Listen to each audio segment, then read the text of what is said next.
So how was it to return to this character for Glass? Some of them it was great to return to. To return into the Beast was daunting.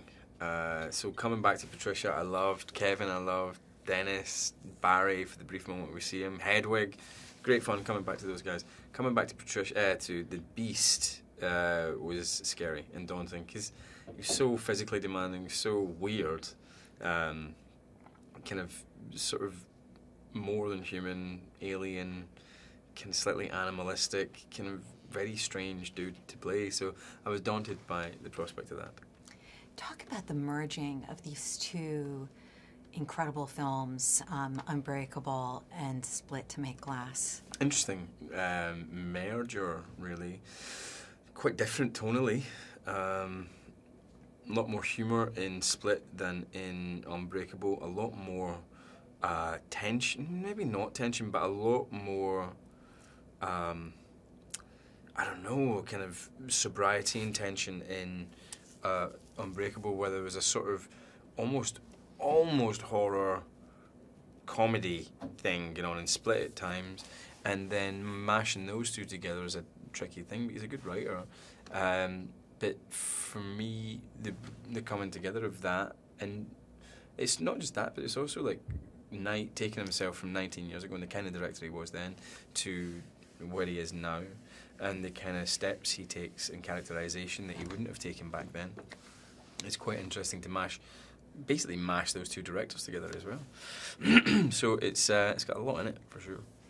Talk about just how it turns the hero genre, just really turns it around. And I think it's doing, in the same way that before the superhero thing became so prevalent, it was always there. It was there before Unbreakable, of course, but before it became so ubiquitous, he was deconstructing it. So before it was even constructed, he was deconstructing it, if you like. And it's not really happened a whole ton since then.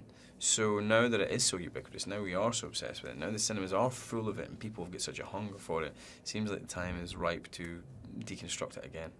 And it's just interesting that like he did this before the audiences were truly ready. Don't get me wrong, Unbreakable did really well at the cinema, but they weren't crying out for it, whereas it feels like audiences want a film that's like this. It does something slightly different with the superhero genre or the supervillain genre. There's more supervillains than heroes in this movie. So it feels like the time's right for it.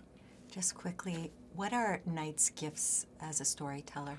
I think he prepares and he sweats blood over his homework, which doesn't always happen, you know what I mean? And he's very deliberate in his storytelling, so he doesn't just he doesn't just roll the cameras and hope that they get something good. He's going for very, very specific things, and he's not cherry-picking good moments. He's going after very specific moments. The film you get is very much the film he tried to make, maybe more so than any director I've ever worked with.